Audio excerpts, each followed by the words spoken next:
दोस्तों, एक बार की बात है। एक राजा के मन में एक सवाल आया कि जब ईश्वर सब कुछ अच्छा और बहुत अच्छा बना सकता था तो उसने दुनिया में इतने दुख दर्द क्यों बना दिए। क्या दुनिया में होने वाले सभी बुरे कर्मों में ईश्वर को मजा आता है? क्योंकि जो कुछ भी हो सकता है वह सब उसके नियंत्रण में है। वह चाहे तो दुनिया को बहुत खूबसूरत बना सकता है, कोई बुराई ना हो, किसी को कोई दुख ना हो, कोई दर्द ना हो। फिर ईश्वर ने ऐसी सृष्टि की रचना क्यों नहीं की? राजा ने दरबार में सभी को अपने सवाल से अवगत कराया और कहा, जो कोई भी मेरे सवाल का सही और सटीक जवाब दे देगा उसे मैं बहुमांगी रकम इनाम में दूंगा। यह सुनकर उस राजसभा के कुछ विद्वान लोग खड़े हुए और कहने लगे, हे राजन, इस प्रश्न का जवाब देने में कोई बड़ी बात नहीं है। इसका जवाब तो हम भी दे सकते हैं। ईश्वर ने जो सृष्टि बनाई है अच्छी ही बनाई है, सुख से भरी हुई ही बनाई है, पर हमारे मन के कारण इसमें दुख उत्पन्न होता है। इसमें दोष ईश्वर का नहीं है, हमारे मन का है, वही हमें भटका देता है।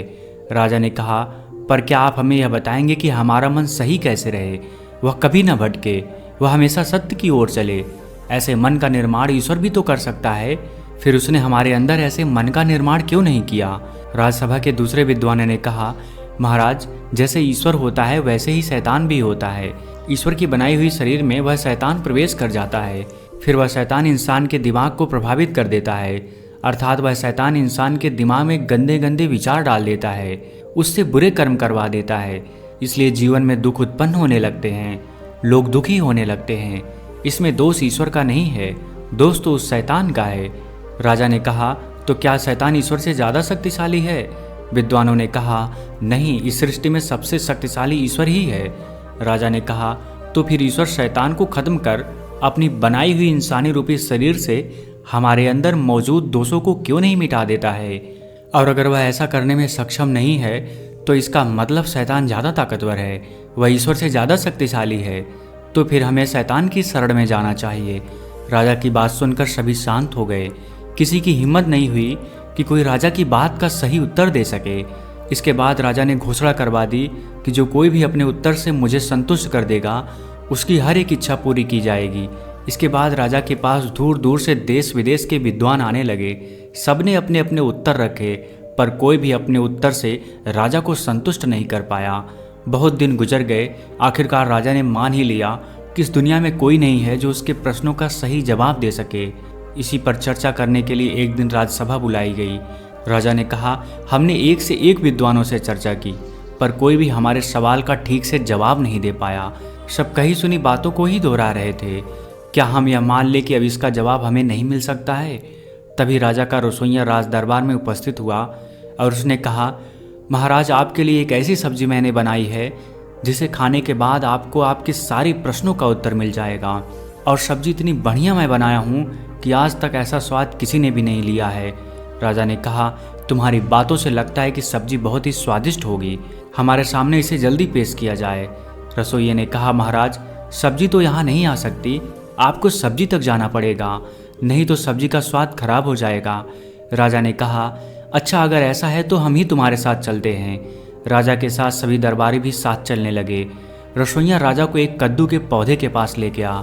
उस पौधे पर एक कद्दू लगा हुआ था।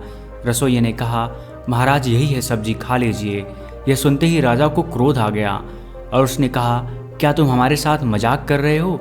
यह सब्जी है, लेकिन तुमने तो इसे बनाया भी नहीं है, हम इस कच्चे कद्दू को कैसे खाएंगे? रसोइये ने कहा, महाराज, मुझे क्षमा कीजिएगा, मेरा ऐसा कोई इरादा नहीं है, पर आप भी तो ऐसा ही कह रहे हैं कि ईश्वर ने सृष्टि बिना दुखों के क्यों नहीं बनाई? राजा ने कहा, अपनी बात स्पष्ट करो। रसोइये ने कहा कि एक कद्दू का पौधा एक बीज से निकलता है। अगर बीज को दुख नहीं होगा, वह अपना सीना नहीं चीरेगा, अर्थात उसकी ऊपरी खोल नहीं फूटेगी, तो यह कद्दू का पौधा उस बीज से नहीं निकल पाएगा। और जब यह पौधा उस कद्दू के बीज से नहीं निकल पाएगा तो आप कद्दू को कैसे खाएंगे? क्योंकि जब पौधा ही नहीं रहेगा तो इसमें कद्दू कैसे लगेंगे? रसोइये ने कहा, महाराज, जब मैं इस कद्दू को इस पौधे से तोड़ता हूँ तो इस पौधे को अर्थात इसकी टहनियों को बहुत दर्द होता है। राजा ने कहा कि तुम कहना क्या चाहते हो? यह अभी भी स्पष्ट नहीं हुआ है। रसोइये ने कहा, मैं आपको अपनी बात स्पष्ट कर लूँगा, पर इसके लिए आपको दरबार में जाना होगा। मैं वहीं इस कद्दू की सब्जी बनाकर आपके लिए लेकर आता हूँ।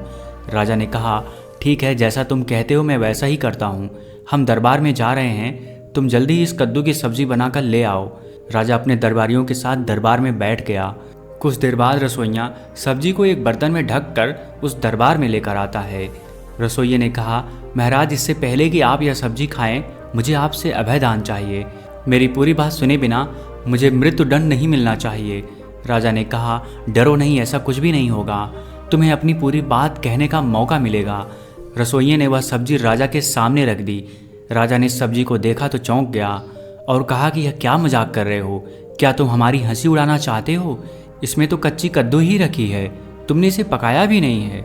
रसोइये ने कहा, महाराज, इस कद्दू को उस पौधे से तोड़कर पहले ही मैंने उस टहनी रूपी कोमल पौधे को और उस कद्दू को बहुत ही दुख दर्द दिया है। अब इस कद्दू को काट कर इसे और दर्द देना क्या उचित है? इसके बाद इसे तेल में तला जाएगा, फिर इसमें भयानक भयानक मसाले डाले जाएंगे और महाराज तब जाकर आप इसका स्वाद चख पाएंगे और आप कहेंगे कि वाह, क्या सब्जी बनाई है। राजा ने कहा, तुमने अभी भी अपनी बात स्पष्ट नहीं की है, अपनी पूरी बात स्पष्ट करो, तुम कहना क्या चाहते हो? रसोइये ने कहा, महाराज, अगर सृष्टि का रचयिता सबको सुख ही दे दे तो सभी बीज बीज ही रह जाएंगे। वह अपना बलिदान क्यों देंगे? किसी पेड़ को बनने के लिए, किसी पौधे को उगने के लिए, किसी फल को आने के लिए बीज को तो नष्ट होना ही पड़ेगा। वह नष्ट होते हैं, वह अपना बलिदान देते हैं, तब जाकर सृष्टि आगे बढ़ती है। महाराज, सृष्टि के निर्माण में 3 चीज़ों का योगदान है। पहला विनाश है, दूसरा रचना है, तीसरा पालन करना है। इसके बाद फिर से विनाश आता है और यह चक्र चलता रहता है। इसी से सृष्टि आगे बढ़ती है। बीज के विनाश से पौधे का जन्म होता है। पौधा अपनी पूरी उम्र तक रचना धारण करता है और उसका पालन करता हुआ वह बड़ा होता है। फिर उसमें फल लगते हैं और उस फल में बीज बनते हैं और फिर वह विनाश को प्राप्त होता है। पूरी सृष्टि 3 हिस्सों में बटी हुई है और उनका एक दूसरे के बिना कोई अस्तित्व ही नहीं है।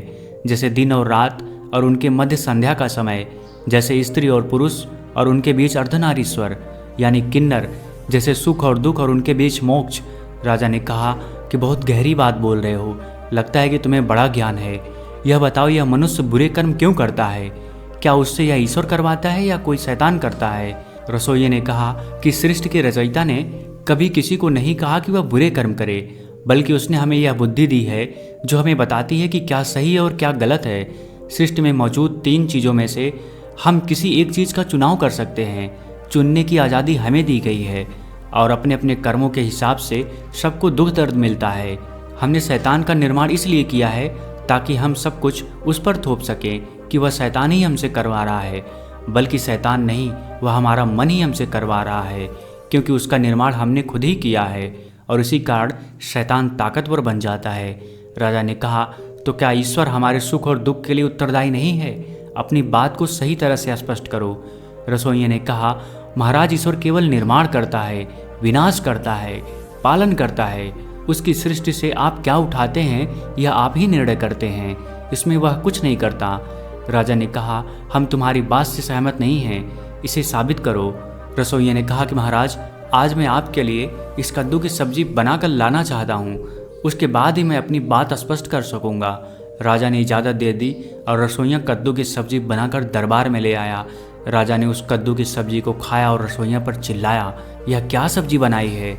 कद्दू को उबाल कर ही ले आए हो, इसमें न मसाले पड़े हैं, न नमक पड़ा है और ना ही मिर्च। क्या इस तरह का खाना हम खाएंगे? रसोइया ने कहा, महाराज, आपको यह सब्जी पसंद नहीं है, यह आपका निर्णय है, इसमें ईश्वर कुछ नहीं कर रहा। जबकि यह बात सत्य है कि यही सब्जी आपकी सेहत के लिए उचित है। मसालों के साथ जिस सब्जी का निर्माण किया जाएगा वह आपकी सेहत के लिए सही नहीं है। अब आप निर्णय ले सकते हैं कि आपको कौन सी सब्जी खानी है। इसमें ईश्वर कुछ नहीं कर रहा है, वह बस इतना ही करता है कि आपको एक कद्दू दे सकता है। वह आपको ऐसी चीज़ें दे सकता है जिससे आप तेल और मसाले निकाल सकें। फिर आप उसके साथ क्या करते हैं यह आपका निर्णय है। राजा ने कहा, बहुत खूब, तुमने बहुत अच्छी तरह से समझा दिया कि अपने अच्छे बुरे के लिए हम ही जिम्मेदार होते हैं। हमारे कर्म ही हमें वापस लौट कर मिलते हैं। कर्म करते समय या कर्म के बारे में सोचते समय हमें यह पता होता है कि यह अच्छा है और यह बुरा। जितना प्रभाव बुरे कर्मों का पड़ता है, इससे ज़्यादा बुरे कर्म सोचने का पड़ता है। फिर हमारे साथ दुर्घटनाएं हो जाती हैं, दुख उत्पन्न हो जाता है और हम रोते हैं कि हमारे साथ ऐसा क्यों हो रहा है। इसके लिए जिम्मेदार हम ही होते हैं। रसोइये ने कहा, महाराज, जब कोई इंसान कोई बुरा कार्य करता है तो बुरा कार्य करने से पहले उसके दिमाग में बुरे कार्य करने का विचार आता है, तब जाकर वह उस काम को अंजाम देता है। और सबसे खास बात तो यह है कि हम जो भी काम करने जा रहे हैं यह हमें पता होता है कि यह काम बुरा है, क्योंकि ईश्वर ने इंसान को दिमाग दिया है, उसे सोचने समझने की शक्ति दी है और जानवरों से अलग उसे बनाया है। उसका दिमाग जानवरों से तेज चलता है। इसलिए अगर कोई जानबूझकर बुरे कार्य करता है, बुरे कर्म करता है, तो वह उसका भागीदार बन जाता है। जानवरों को तो यह पता नहीं होता है कि वह जो कार्य कर रहे हैं वह सही है या गलत। उसे तो अपना पेट भरना रहता है, वह अपने पेट भरने के लिए कुछ भी करता रहता है। लेकिन इंसान तो समझदार है, उसे तो अच्छे और बुरे का ज्ञान है। लेकिन अगर वह जानबूझकर गलती करता है तो उसके बुरे कर्म उसको कभी नहीं माफ़ करेंगे। उसको एक न एक दिन अपने बुरे कर्मों का दंड जरूर मिलेगा। महाराज, अभी भी इस दरबार में तमाम लोग हैं जो हर दिन कुछ न कुछ बुरा कार्य करते रहते हैं, लोगों को सताने का काम करते रहते हैं। आपने जो उन्हें पावर दी है वह उसका गलत फायदा उठा लेते हैं। लेकिन वहीं पर कुछ ऐसे लोग हैं जो जनता की सेवा के लिए हमेशा तत्पर रहते हैं।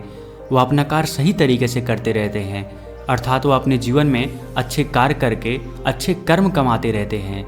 राजा रसोइये की बात से पूरी तरह से संतुष्ट हो जाता है। वह सभी से कहता है कि ज्ञान हमें कहीं से मिले उसे ले लेना चाहिए। जो बड़े बड़े विद्वान नहीं हमारे प्रश्नों का जवाब दे पाए, आज यह रसोइया हमारे प्रश्नों का जवाब दे दिया। इसलिए कोई भी इंसान छोटा या बड़ा नहीं होता है, इंसान अपनी सोच से बड़ा और छोटा होता है। सभी दरबारी शर्म से अपना सर झुका लेते हैं। राजा ने प्रसन्न होकर उस रसोइये से कहा कि मांग लो, तुम्हें जो मांगना है तुम मांग सकते हो। रसोइये ने कहा कि महाराज, हमें कुछ नहीं चाहिए, बस हमें आज़ादी चाहिए, ताकि हम अपने दिमाग में अच्छे अच्छे विचार को जन्म दे सकें और आपके लिए भी अपने हिसाब से अच्छे अच्छे खाने बना सकें, ताकि आपकी सेहत अच्छी रहे। राजा उस रसोइये की बात से पूरी तरह से संतुष्ट हो जाता है। वह उसकी सभी इच्छा को पूरी कर देता है और उसे ढेर सारा इनाम उपहार स्वरूप भेंट करता है।